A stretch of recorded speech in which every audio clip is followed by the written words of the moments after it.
Thank you for joining us. I'm Faith Fuller. Coca-Cola is slowly selling its classic drink made with cane sugar as opposed to corn syrup. Cane sugar Cokes are common internationally, including Mexico, but corn syrup has long been used as an ingredient for Cokes in the US, partly because of cost. But that high fructose product has long drawn complaints from Health and Human Services Director Robert F. Kennedy Jr. Coca-Cola officials say the cane sugar cans are currently available in select cities. This comes as the Atlanta-based company is enjoying success with its sugar-free drinks, including Coke Zero and Smart Water. Over the years, the health industry has stressed that soda isn't healthy in general, regardless of where the sugar comes from. The Transportation Security Administration says the longer the government shutdown goes on, the greater the staff shortages it will experience. TSA workers and air traffic controllers are considered essential employees, so they must keep working even though they aren't getting paid. They'll get back pay after the shutdown ends. The TSA says since agents aren't getting paid but still have bills coming in, as time goes on, it will get harder and harder for them to show up for work. The TSA also acknowledged a staffing shortage caused long lines for security screening last weekend in Atlanta. The partial shutdown started October 1st when Congress could not agree on a funding bill. The maker of Tylenol is pushing back on a proposed change to the product's safety label. Kenvu said the FDA should not change Tylenol's label to reflect possible connections between use during pregnancy and diagnosis of autism in children. The company stated the revisions would be arbitrary, capricious, and contrary to law. The statement comes after President Donald Trump encouraged pregnant women to stop taking acetaminophen last month. Without evidence, Trump claimed acetaminophen is linked to autism. Current Tylenol safety labels instruct people who are pregnant or breastfeeding to ask a health professional before use.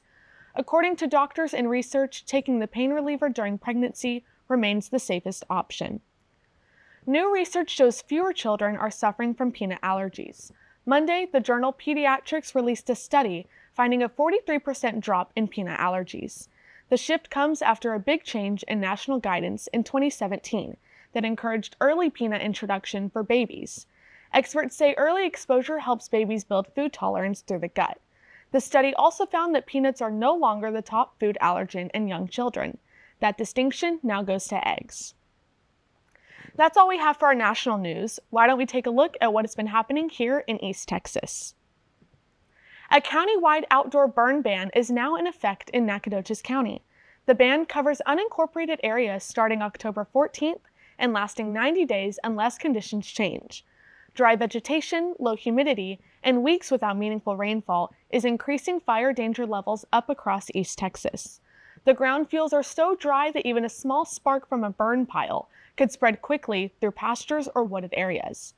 As Texas A&M Forest Service expert Laura Stevens explains, the real dangers often come from what you don't see. Most home losses during a wildfire are from small embers, not necessarily that wall of fire that most people see. The ban targets open burning of vegetation and debris in unincorporated areas. Charcoal grills and other appliances may be used, but live ground fires are off limits until further notice. For the latest updates, check the Nacogdoches County website. Halloween is getting closer, and with that comes haunted houses. For those looking to get spooked while giving back, the Garrison Volunteer Fire Department is hosting their own haunted house. With more on this is Christian Bramhall.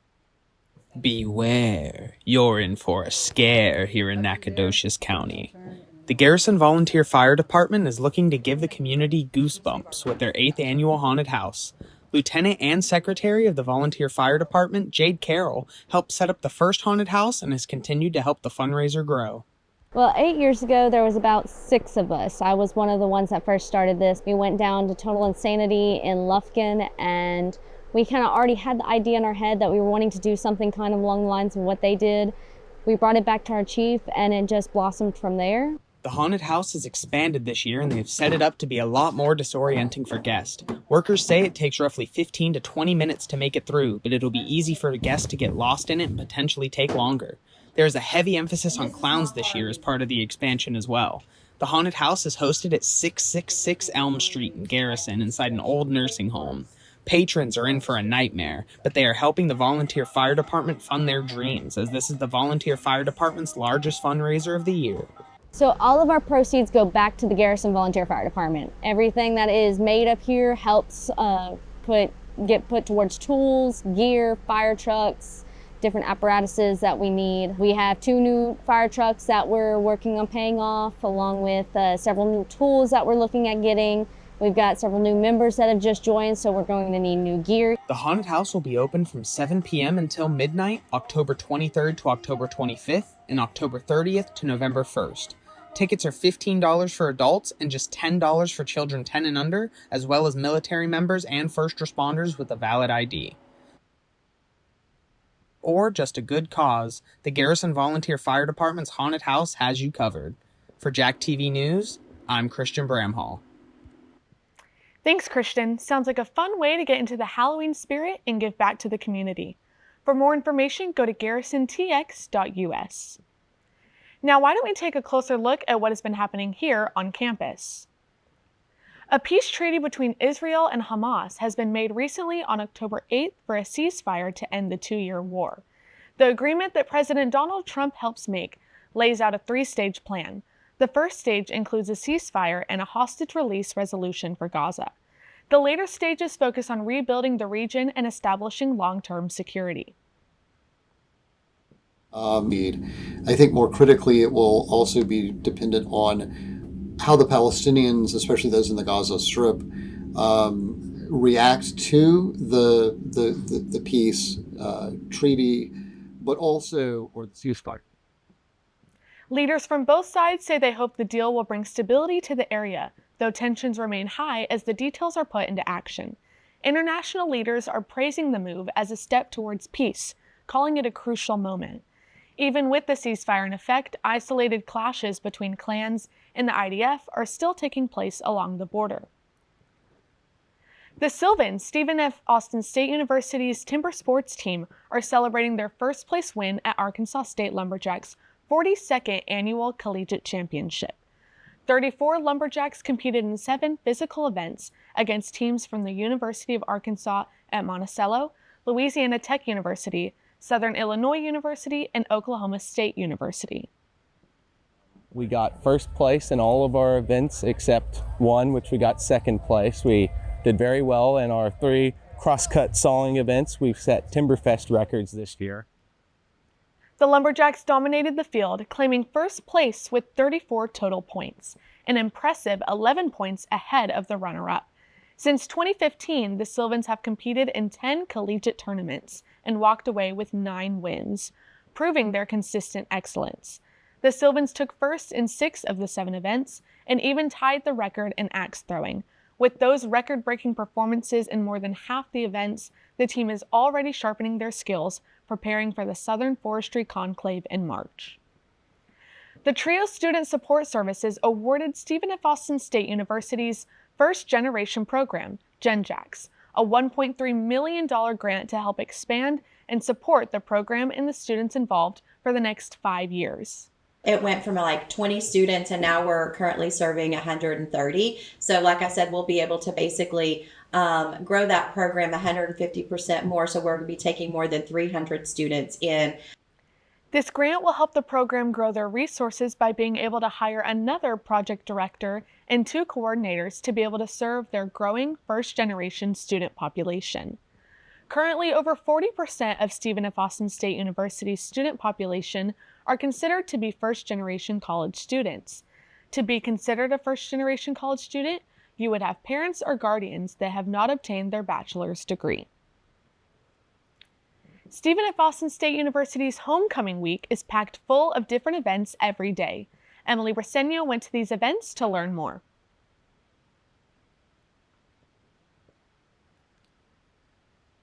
Is best known for the concert and bonfire at the end of the week. This year, we had country duo Maddie and Tay performing and a drone show presented by Sky Elements. But to start off Homecoming Week, Experience hosted the Homecoming Kickoff. It had live music from the local band Huffy and the Paintfish, snacks, a petting zoo, and more. Dyeing Surfing Steve's Water Purple starts off Homecoming Week, and is just one of SFA's many homecoming traditions. On the next day, a trivia night was hosted by Lone Star Trivia on campus, and a free showing of Footloose was offered in the Student Center's movie theater just after. Our Student Government Association hosted Trading Jacks, an event which allows student-owned small businesses to show and sell their unique products and handcrafted items. The Campus Rec hosted their annual 5K, which had many participants and cool Twiggy shirts for the first 200 people who registered.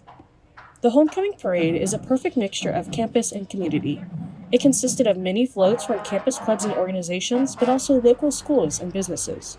SFA's Dancers Against Cancer's social chair, Logan Pantoja, said that while organizing everything for DAC has been crazy and overwhelming, it's also been incredibly exciting. Homecoming week has been a little crazy, a little hectic, but it has been just an absolute blast. I just love being so involved on campus, and SFA truly is just incredible, and I just couldn't feel more connected to the community, to be honest. She actually sketched and helped construct the float that DAC used in the parade this year. Going through the parade was literally the best time ever. I had an absolute blast, just getting to see the community and all the little kids being so excited for us and knowing who we are and what we stand for, and I just feel so fulfilled in life. Truly, I'm so happy. For JackTV News, I'm Emily Briceño. That's all for now on JackTV News. Keeping you informed and connected, I'm Faith Fuller. Thanks for watching. Axum.